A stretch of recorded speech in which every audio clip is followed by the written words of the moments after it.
Hey, what's going on, everybody? Welcome back to the channel. Real Sports Updates here, back again with another video. So I kind of wanted to jump into some of the position battles that are going to go on during training camp, and this position battle is not for the top two spots, right? So the running back position battle is not Austin Ekeler, obviously the Chargers number one. Isaiah Spiller is obviously the number two, right? Chargers spent a fourth round draft pick on him, so he will be getting a lot of playing time this year, barring any injury or any fumbling issues and things like that. But the number three running back spot I think it is going to be a very, very important spot. Obviously it's not going to be talked about a lot, but it's going to be very important from the standpoint of the Chargers really being one injury away from being below average at the running back position, right? And I think this is going to be a position of importance, right? Just based off of what the Chargers want to do, right? The philosophy.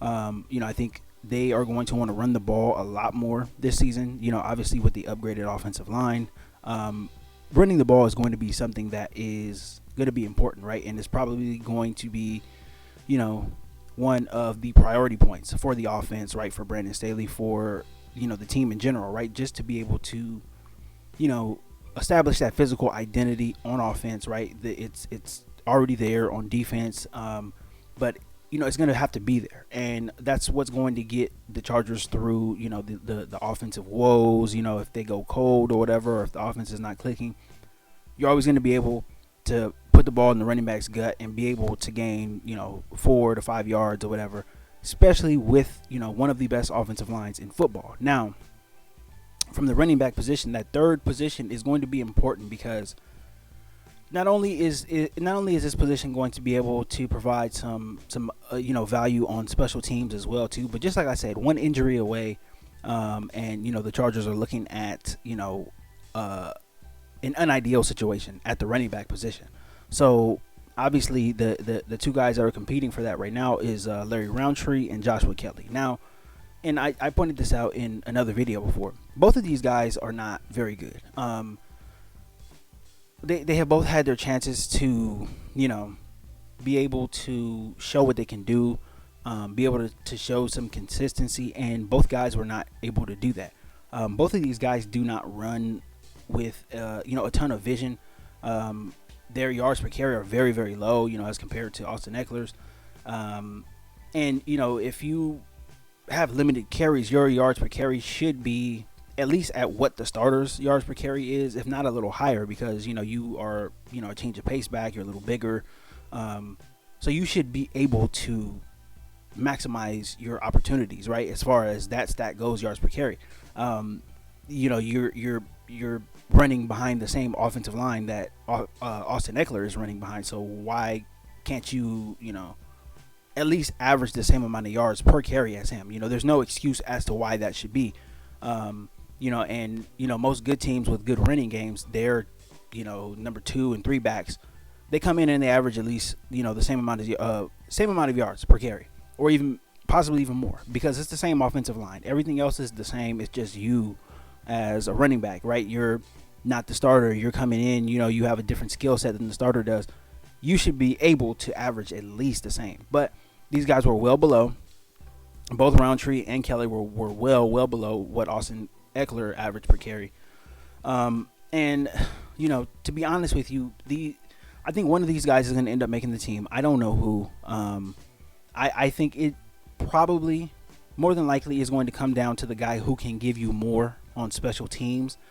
And both of these guys are to me, they're equal in my eyes, right? They're equal. I don't think either guy is very good.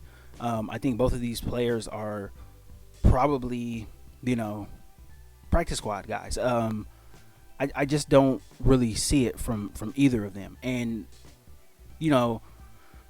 if I'm Telesco, if I'm Brandon Staley, honestly, I think this position needs to be addressed probably at the cut market, right? When the training camp cuts happen, maybe the first wave of cuts or the final cuts, whatever, this third running back position is going to have to be addressed, because Austin Ekeler is he's not injury prone, but you do always have to consider that he is a smaller guy, right? 5'10", 200 pounds.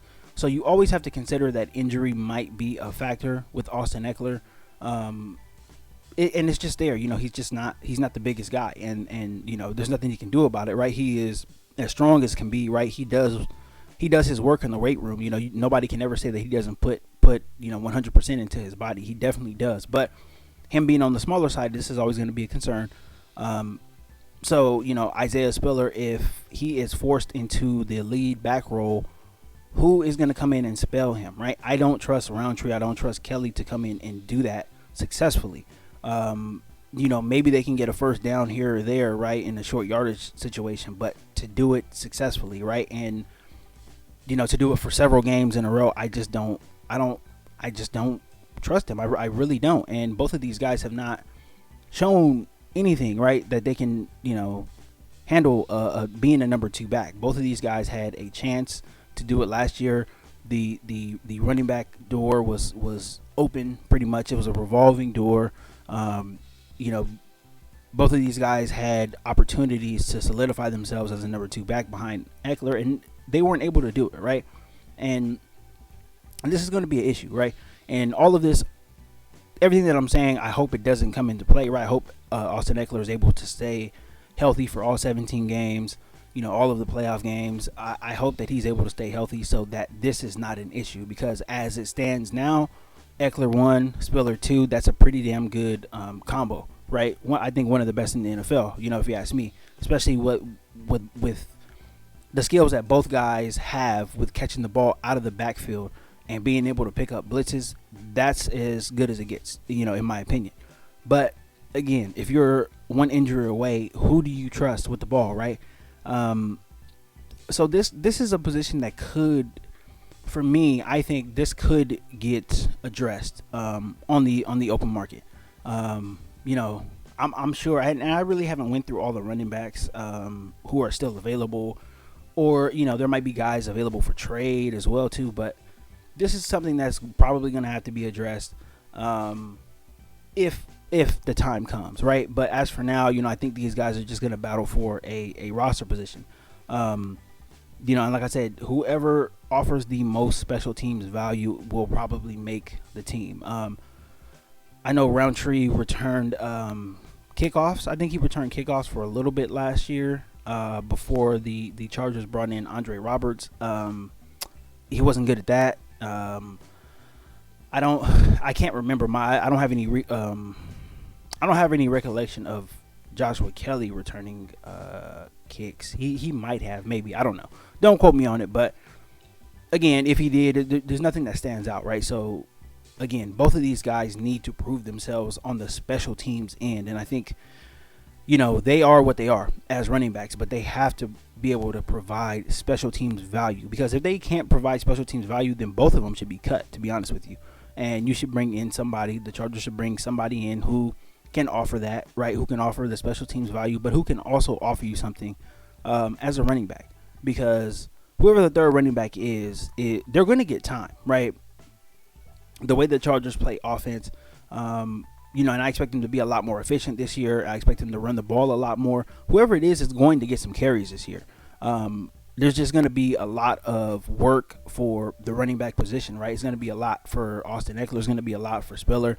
So the third running back is going to see some time. They're going to get out there on the field. But, if it is a guy that cannot hold his own, then there's going to be a drop-off in the offense.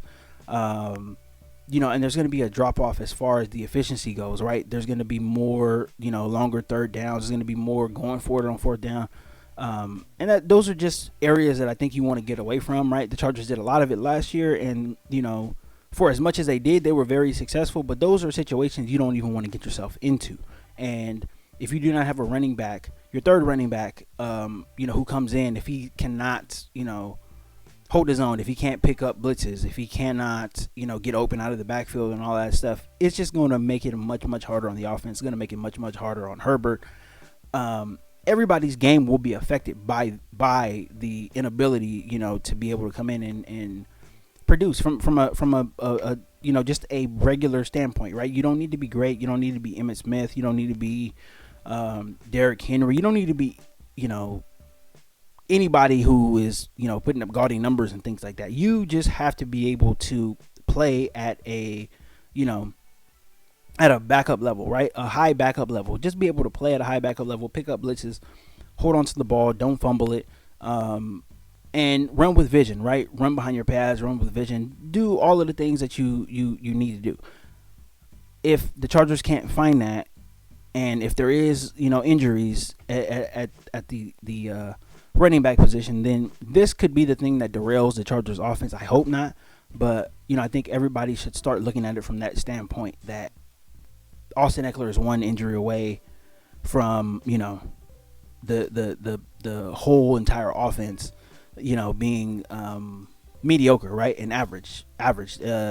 We know that the Chargers offense is going to come out and ball if everybody stays healthy, and they're able to, you know, do the things they want to do. But you know, this is one of the positions that I think is going to be crucial. And again, if you don't have a third guy who is going to be able to come in and just play at a replacement level, then things can get bad. And you know, Justin Herbert could be throwing the ball 45 times a game again. But hopefully it doesn't happen. I just kind of wanted to point it out, where the Chargers are, and you know, the potential negative consequences from not having a entire running back room that can take care of business. But like I said, I hope it doesn't come to that. But you know, it is something that should be pointed out, and that's why I'm pointing it out here. So but that's all I got for this video, guys. I will definitely be back with more content. Training camp is going to be coming up soon here. We're looking at like 6 weeks away or whatever. So yeah, you know, all of these position battles are going to be interesting, and I'm going to be covering as many of them as I can, and you know, giving my opinion, my thoughts on them, and whatnot. But that's all I got for this one. Please, if you're not subscribed to the channel, please consider subscribing, and please give me a thumbs up on the way out as well too. It really helps me with the algorithm. But that's all I got for this one. Thank you guys for the support, and I will see you next time.